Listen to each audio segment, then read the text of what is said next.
Guitar intervals, C major, A minor, and related modes. This time looking at the D Dorian mode, focusing on centering around, measuring from the D note located on the 4th string down from the top of the guitar, fret number 7, and this is part number 1.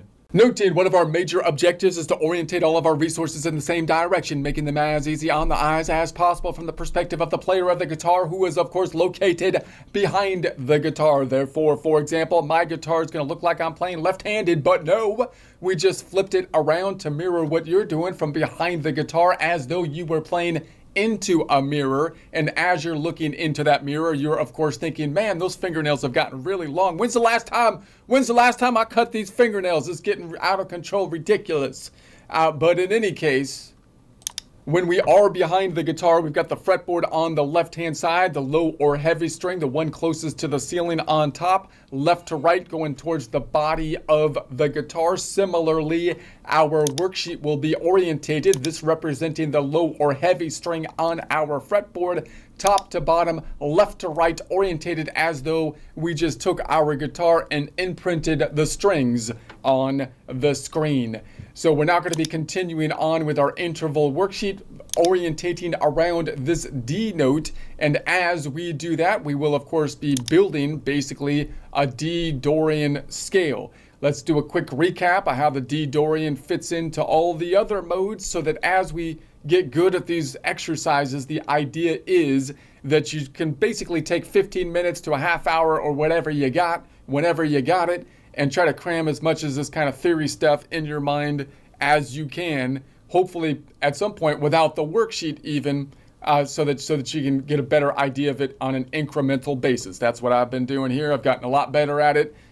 Not perfect at it. I'm not a scholar. I'm not a musical scholar at this point, but I feel like I'm definitely have improvements happening on the basic understandings here. So we've got the major scale or Ionian mode. That's going to be basically kind of like our Rosetta Stone. This time we're looking at the Dorian, but we always want to be comparing it back to the Ionian, because again, that's kind of like the Rosetta Stone. That's the thing we compare things to oftentimes in Western music. When we learn the fretboard, we can do so in multiple different ways.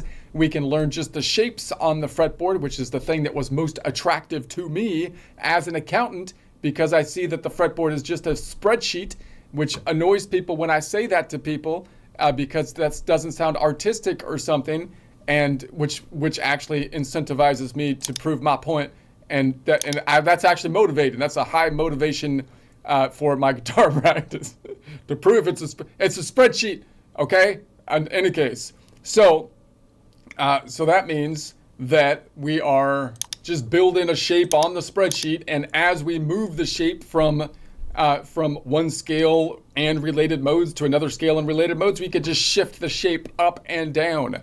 Now, that's one way to look at it, but then you're not really understanding the interval relationships if you do it that way, and you can't really as easily build chords in such a way that you know the chords. You can build chords by just saying I'm building notes within the shape, right? But you don't really know exactly what note is what, and more specifically, or more importantly, you don't know the intervals, which is really the thing that you want to know, that's so that you can mirror what you're doing as you move from shape to shape. The other way you can learn things or map this shape out is to basically use what I would call the formula, whole, whole, half, whole, whole, whole, half, from the perspective of the C, and then use the related starting points of the other notes, which would mean playing in Dorian, Phrygian, and so on. And maybe I'm thinking about putting a worksheet together that focuses more on that at a future point. But for right now, that's still the least useful in my mind of the ways that I think about it typically. But then you have the intervals, which means you start at a center point and you measure around the intervals, which is our point of focus here. Now, we're always kind of focusing in on the C major scale and the related modes. That's quite common in Western music, because those are all the natural notes without any of the sharps and flats, which gives you kind of an internal control, kind of a check to make sure that you're getting things right. Because if you hit a note that has a sharp or flat in it, then you know you're out of whack. And so that helps. But because it's all symmetrical on the guitar, you could just flip it. You could just move everything up, and everything will basically work in another key. is the great thing to it. Also, the C major has a relative minor of A, Aeolian, which is perfect for our main shape, which I call shape number 1, from pentatonic shape, 7-note shape, like that. So that's perfectly positioned right in the middle of the fretboard, fret number 5, which is the way I would recommend learning the shapes, because that allows you to grow naturally both to the left of the shape and to the right of the shape, as opposed to just learning things linearly one way. If you learn things linearly one way, there's nothing wrong with that, but you notice you learn things in a series, and then you're going to have to learn things the other way. And you can see this by counting numbers. We can count from 1 to 10 a lot easier than we can count from 10 back down to 1. Because of rocket ship liftoffs, you might be able to count from 10 down to 1 pretty easily, but if you count from 100 down, that's going to be a little bit more difficult. We can count from A to G pretty easily with the musical alphabet, A, B, C, D, E, F, G, but if you count from G back to A, that's a little bit more difficult. The same thing applies out when I learn my scales. I can learn the scale shape just tactically, with your fingers, tactilely, like that. But if I work in the middle of the shape, then it's going to take more work to do that, because I learned it from top to bottom. And that's going to be one of the problems with the guitar. We want to kind of break things up so that I don't have to start the alphabet over all the time, so that I can sing the song from the beginning. We've all done that, right? We're going to say, what M and O, or M versus P, which comes first? Well, let me sing it out here from top to bottom. Well, if we really knew it, you'd be able to visualize it from any point. And that's basically what the modes are doing, right? The modes are saying, I want to be able to visualize it not starting from the C, but to visualize it from every point in the progression, which allows us to do a lot more things, because now I can start from basically different places. I don't have to start at the beginning of the alphabet in order to file something in an alphabetical order, because it happens to be an O, and I don't know where the O lands unless I count the alphabet and sing it in my head, which makes me look stupid in the office while I'm trying to file things, because I feel stupid singing A, B, C, D, E, F, G when I'm trying to file things, because I feel like I'm in Sesame Street when I'm in an accounting office, and that's not appropriate. That's what I feel like. So we're working on the intervals here. So the first thing we want to do is learn the intervals for the major scale, and then we compare the other modes to it. That's the easiest way to do it. So these are the intervals for the major scale, and once we learn the major scale, we learn the minor, the main minor, which is the Aeolian, and then all the other modes we compare to those two. So this time we're working on the Dorian, which we compare to the Aeolian, because there will only be one interval difference. So let me explain that in a little bit more detail. We've got the Ionian, the Rosetta Stone, the major key. The two modes similar to the Ionian are the Lydian and Mixolydian, which I would call mode number 4 and 5, which in this case the related modes would be F and G, all having the same notes as the C major. So F Lydian and G Mixolydian have the same notes as the C major. They are major modes. If you measured from those notes, there's only going to be one interval difference between them and the major scale. So that's great. That allows us then to tweak the major scale to either the Lydian or the Mixolydian pretty easily. And then we have the minor mode, which is going to be kind of like the opposite or the most different from the major scale, in which case normally we would take all of the intervals on the major scale, flatten them, and then keep the perfects the same, except for the second, which for some reason is still a 2-note away major second. Once we do that, we have the minor modes, and we can compare the two other minor modes to the main minor, which is the Aeolian, the two minor modes being the Dorian and the Phrygian. So we're on the Dorian at this point in time. So now that we know that so if we compare to the Aeolian, there's only going to be one interval difference, which is going to be the sixth, which still has a major sixth. So let's look at this. We're going to say, what are the intervals for the major scale? It's a 0-note away perfect first, 2 note away major second, 4 note away major third, 5 note away perfect fourth, 7 note away perfect fifth, 9 note away major sixth, 11 note away major seven. What would be the intervals for the related minor scale then? Well, all of these majors would flip to minors, except for some reason, the 2 note away major second, which would still be major. Then what's the difference for the Dorian to the minor? Well, there's going to be one interval difference, and that'll be the sixth, which remains a major sixth. So let's take a look at that. So if I go down here, this is the Dorian. If I look at these intervals, all I've done is made the second note in our progression now the first note. So it would be like counting them, if I counted the alphabet A, B, C, D, E, F, G, but I started on B, that's basically all we're doing here, right? We're starting on the second, which is the second mode. I would call it the Dorian mode as it relates to, or the second mode, which is Dorian as it relates to the major scale. And so then we're going to say, what are the intervals? Well, if I measure from that second note, the D instead of the C, it's still a perfect first as related to the D. Everything's going to have a perfect first. It has a 2 note away major second, as does the major scale, and the related minor, the Aeolian mode. It's only the Phrygian that has a funny flat second, as well as the Locrian, which is also funny. And then we've got a 3 note away minor third. That's to be expected because the third is the defining factor, making the Dorian a minor mode and a minor chord. So if that means that if I build a chord off of the Dorian scale, the 1, 3, 5 will be a minor chord. Now, you can also say, well, if I build a chord off of the D minor scale, it would also be a minor chord. So what's the difference between a Dorian mode and a minor mode? It's not in the 1, the 3, and the 5.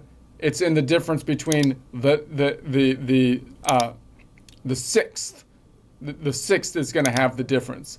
So that's going to be, again, that's kind of important if you want to build more complex chords. If you're only building 3-note chords, you really only need to know that it's a minor chord versus a major chord, meaning you need to know the relation to the major scale has the 1, 4, 5 relation to the major scale has a major chord. The 2, 3, and 6 minor Locrian is the funny diminished chord.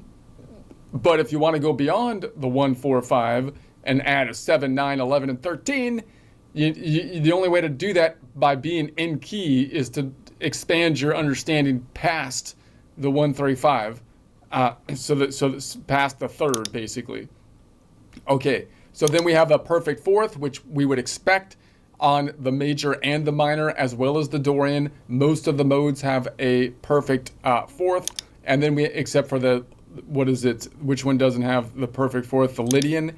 And then we have a 7-note away perfect fifth, which again is in all of the modes except for the crazy Locrian. It has a flat fifth. And then we have the weird one, a 9-note away major six. So you would think, because Dorian is a minor mode, it would have an 8-note away minor six, but it has a 9-note away major six, 9-note away major six.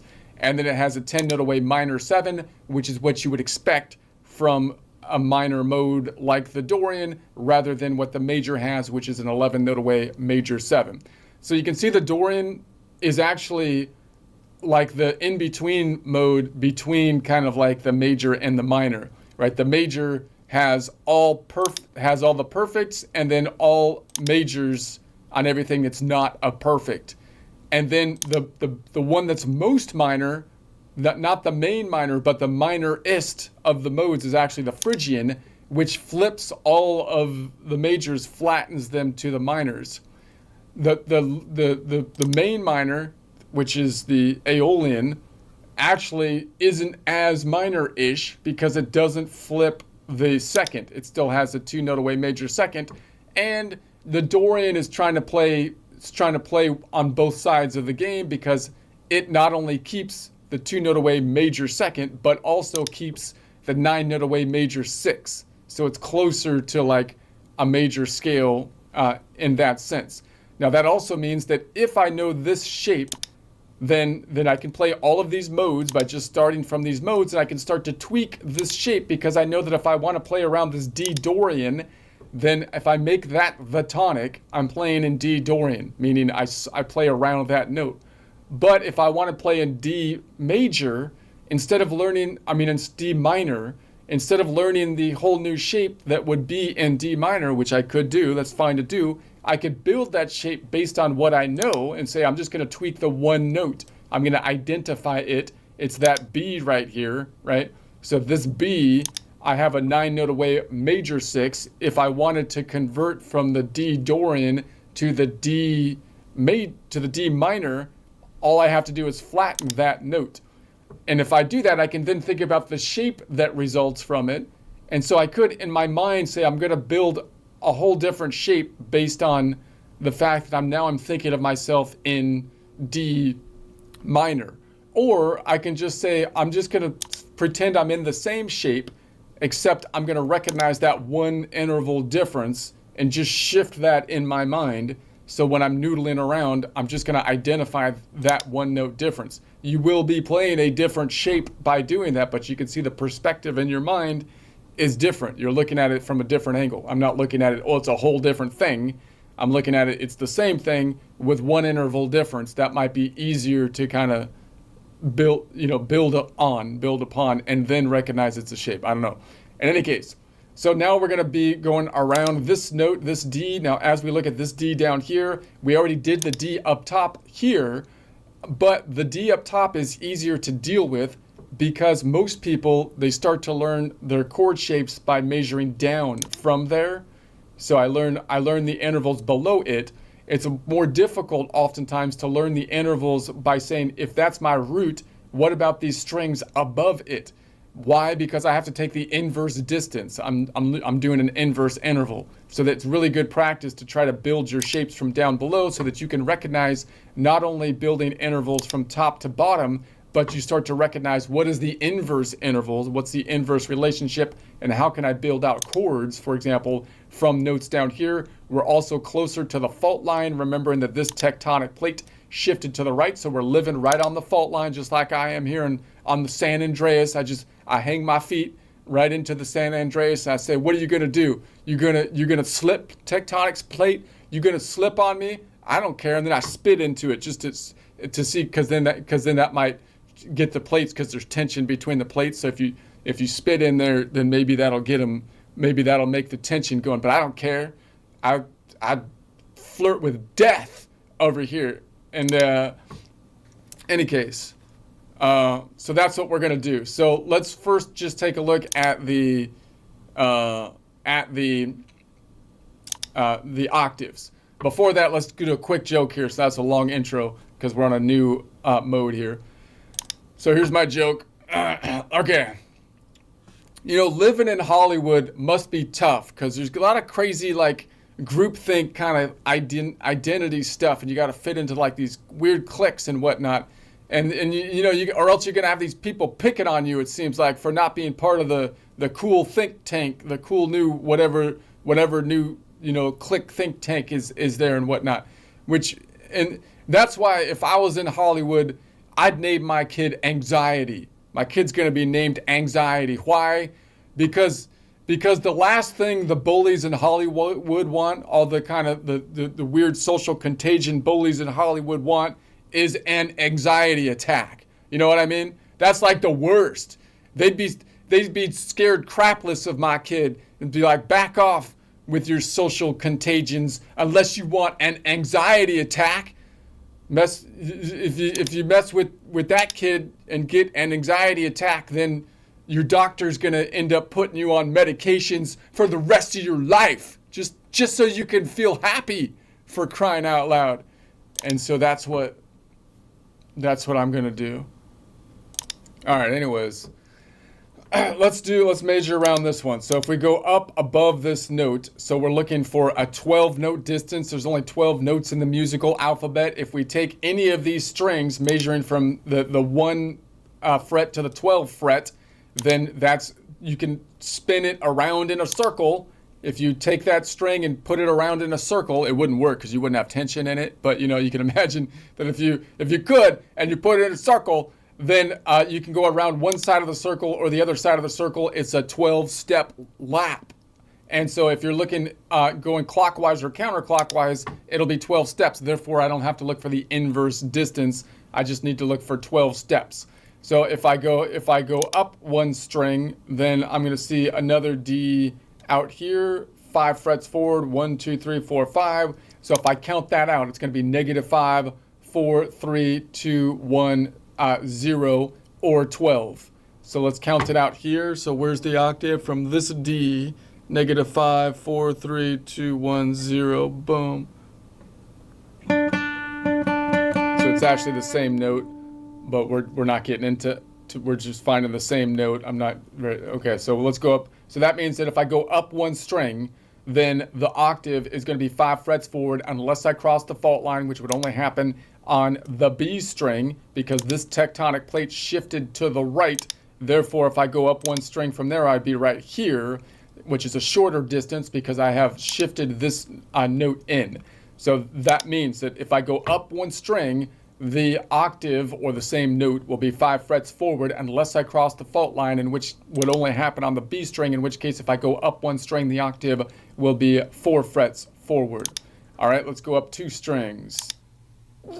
If I go up 2 strings and look for the octave, this is the shape you're possibly most familiar with. Many people are, but you usually measure it from the top. Now we're starting from the bottom. Can you visualize it from the bottom and say, where would the octave be if I went up 2 strings? Be back here. Why? Because it would be -5, -10, 11, 12. 12 note distance. So if I was measuring from here, be -5, -10, 11, 12. Boom. So top to bottom, same bottom to top, is going to be octave difference, an octave distance, 12 note distance.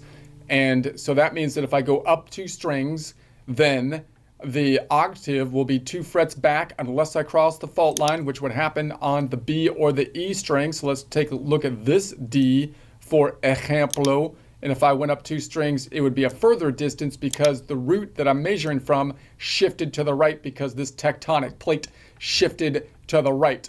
So that means that if I go up 2 strings, the octave is going to be 2 frets back unless I cross the fault line, which would happen on either the B or bottom E string, in which case if I go up 2 strings and cross the fault line, then the octave is going to be 3 frets back, baby, back, back, baby, back, back, back, baby. Usually it's only 2 frets back, which is back, back, baby. But if you cross the fault line, it's 3 frets back, which is back, back, back, baby. Oh my gosh. That's not, okay, let's go up 3, let's go up 3 strings. We're going to say 12 note distance. 5, 10, 15, 14. I could bring that down to 0. 15 minus 12 is 3, so -3, 2, 1, 0. I think that's actually the easiest way, the more I do this, to do it. And I like to do things the easy way. People don't believe that, but this is actually the easy way to learn it. People are like, no, that's, you have, anyway, 5, 10, 15. 15 minus 12 is 3. 3, 2, 1, 0. Boom. Octave. So that means if I go up 3 strings, then the octave is going to be 3 frets forward, forward, forward, forward. Baby. It doesn't work with forward. That's not how the song goes. You have to go back, back, baby. Anyways, if I was on the bottom 2 strings, then I would cross the fault line though, in which case if I go up 3 strings, it would be up here. So the rule is if I go up 3 strings, the octave is going to be 3 frets forward unless I cross the fault line, which would happen on the bottom B and the E string, in which case if I go up 3 strings, the octave would only be 2 frets forward because in this case, the root that I'm measuring from got pushed forward. All right, so we're going to say by the fault line. You know what I'm talking about. Let's go down 1. Now we're crossing the fault line. If I go down 1 because I'm hanging this is where my house is. I hang my feet on the fault line. I put my pool in the fault line. I just, and then when I drain my pool, I drain it right into the fault line. And I don't care. And what's it going to slip? Is it going to slip? whatever, dude. After all that grease in the pool from my dog swimming in it. I don't know. I don't actually have a pool. I'm just kidding. But let's go down. This is going to be -5 because now we crossed the fault line. -5, 4, 3, 2, 1, 0 or 12. So if we measure from here, -5, 4, 3, 2, 1, 0. All right.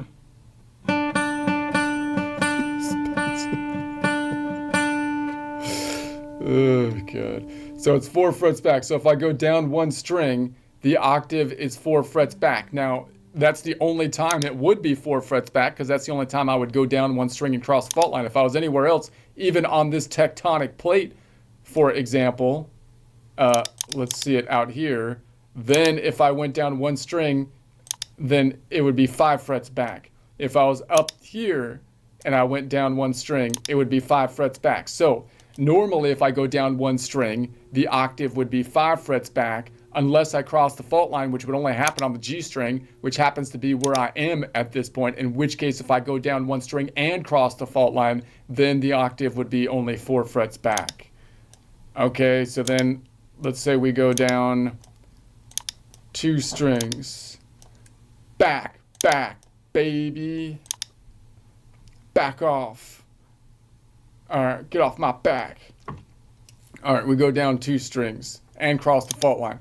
So it's going to be going down 2 strings and cross the fault line. We go this way to get to the 5, 5, 10, 11, 12. So if we're here, it's going to be 5, 10, and then 11, 12. Is that right? It's going to be 5, 10. Hold on, I'm raising it from the wrong spot. Here, it was like 5, 10, 11, 12. There, that's right. It's on a D. On a D for crying out loud. Okay, so that means if I go down 2 strings and cross the fault line, then the octave is going to be 3 frets forward. But I wouldn't cross the fault line if I was starting from like the top E or the A string here. So like if I was on this D, then it would be that distance, which is possibly the one that's most well known. So that means that if I go down 2 strings, then the octave is going to be 2 frets forward unless I cross the fault line, which would only happen on the D of the G string, in which case if I go down 2 strings and cross the fault line, then the octave will be 3 frets forward because of the fault line earthquake that happened back in the day. But it'll never happen again. That won't happen again. That's stupid. It's like thinking you're going to get hit by the dinosaurs wiping you out with an asteroid or something. That don't happen. Elon will shoot it any case, even if it does. Anyway, let's do a quick joke before going on to the next one. You know, I swear my producer is trying to ruin my guitar courses. My producer is trying to ruin my guitar courses, but I won't be deterred. You hear me? I won't be deterred. I won't be deterred, Phil. If anybody here is deterred, it's you, Phil. You're deterred. You're deterred. Lord knows you smell like deterred around here. That's what I feel like. All right, let's go down to the next one. We're going to go down to this one here. And so we're on the second. So this is the 2-note away major second, which is the same interval on a major scale, and it's the same for the related minor because this is the one major interval that we don't flip or flatten to a minor second. The only one that does is the Dorian, and then the crazy one, the Locrian, has a 1-note away flat second. So this 2 represents the second position in the scale. This 2 represents that it's 2 notes away distance-wise in half steps or notes. And when we count it on the chord construction, we can't use the number 2 because this group, just like the Hollywood clique, man, they don't accept boring even numbers. You have to be odd in some way. You have to be very odd if you're hanging in Hollywood, man. So we have to have an odd number. So we're going to say this is going to be 1, 3, 5, and then it goes to the 7. And that's the last one in the scale. Then it goes around to the 2, but we don't call it a 2 because that's like boring, dude. If you call it a 2, it's a 9. You're a 9 now. You're an oddball. You're an oddballer. So if you want to be hanging around here, you want to get some jobs up in the movie industry, you best be calling yourself an oddball, because that's how we roll. It's like, okay, so it's a not. So when we do a chord construction, you have to be a 9. Is how this works. Okay, then let's do this. So then if I go like on the same string, 2 notes up, it would be 2 notes up. Sounded like that. If I go above it, then we have to look for the inverse distance. So it's 2 notes away. I'm going above the string now. Therefore, I have to look for an inverse distance of 12 minus 2, which is 10 notes away, which would be a minor 7 distance. So remember, the inverse of a major interval is a minor interval. So as I learn this interval, I'm learning both, looking at it from top to bottom and bottom to top. So it's going to be, let me find it first and then we'll count it. So it's going to be back here, and that's going to be 10 note away difference, -5, 6, 7, 8, 9, 10. So as I look at this, I'm gonna count it out here. -5, 6, 7, 8, 9, 10. Ugh, it's a long reach. So from top to bottom, I'd like to see that shape, because that's a cool shape or a cool interval of a minor 7. And the inverse of that then, if I'm measuring from the D, is a 2 note away major second, 2 note away major second, which could also be called a 2 note away major 9 as well, if you want to be presenting properly according to the powers that be, depending on where you are. So that means that if I go up 1 string, the 2 note away major second is going to be 1, 2, 3, 4, 5 frets back, unless I cross the fault line, which would only happen on the B string. So if I was on the B string, let's go over here a bit so I could find a D on the B. There's the D on the B.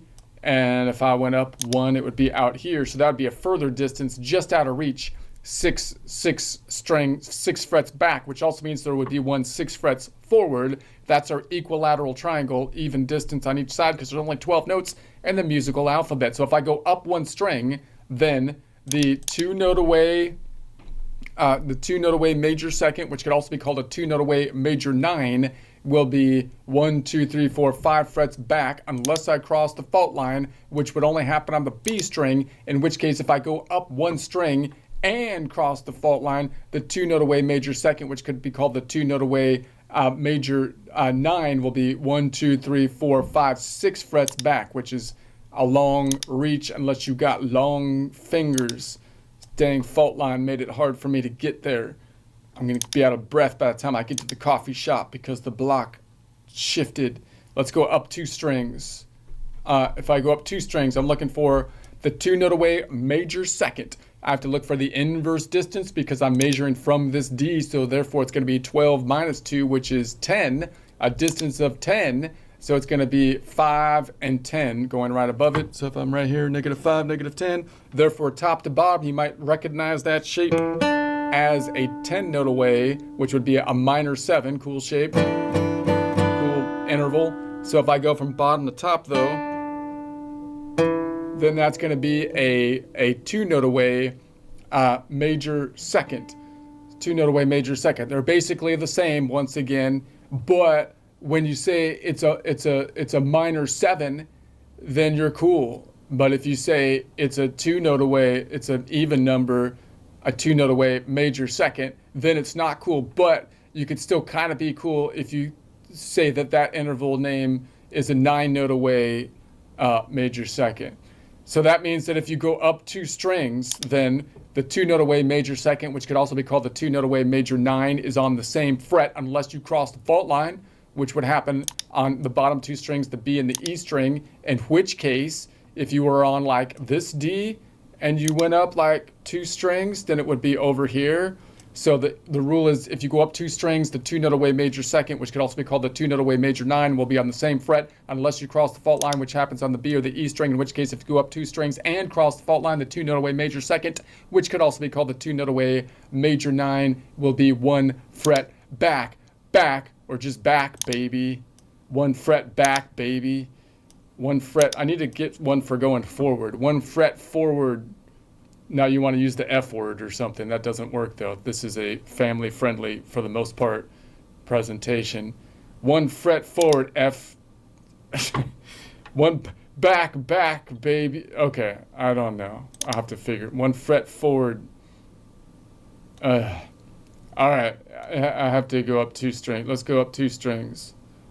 Then it's going to be, I need to go forward would be better, because that's 1, 2, 3, 4, 5 frets. So if I go up 3 strings, then looking for an inverse, we're looking for the 2-note away major second, 2-note away major 9. So I have to look for the inverse distance because I'm going above it. So 12 minus 2 is 10. So it's going to be -5, -10, -15. There's only 12 notes in the musical alphabet. 15 minus 12 is 3, -3. And then -2, -1, -0, or octave. So that's 12 or 0, 12, 11, 10. Again, you might not be counting down from 12 all the time. I still mix it up. 12, what comes before 12? 11, right? You think because you count the rocket ship counting down that you could count down from like any number, but no, it's just because you haven't practiced that, because you don't, rockets only count down from 10. Although now, I've been watching the countdowns, they're actually longer than 10. But in any case, because Musk has been shooting those rockets up, baby. Musk is shooting them up there for, anyway, 5, 10, 15. 15 minus 12 is -3, 2, 1, 0, and then, or 12, 12, 11, 10. All right. So if I went from top to bottom, that would be a 10-note away minor 7, bottom to top, therefore 2-note away major second, or 2-note away major 9. It's kind of a difficult one to reach here, but there it is. So that means if I go up 3 strings, the 2-note away major second or 2-note away major 9 will be 1, 2, 3, 4, 5 frets forward, unless I cross the fault line, which would happen on the bottom 2 strings, the B or the E string. Let's look at this D right there, and I went up. If I go up 3 strings from that point, it's going to be a little bit closer of a distance because my tonic has been shifted up due to the fault line. So if I go up 3 strings, the 2-note away major second or 2-note away major 9 will be 5 frets forward unless I cross the fault line, which happens on the bottom 2 strings, the B and the bottom E string, in which case if I go up 3 strings and cross the fault line, then the 2-note away major second, which could also be called the 2-note away major 9, will only be 4 frets forward. 1, 2, 3, 4, which is much more doable for the most part. All right. Let's go down a string, down 1. So now I don't have to look for the inverse distance. I could just look for 2 notes away.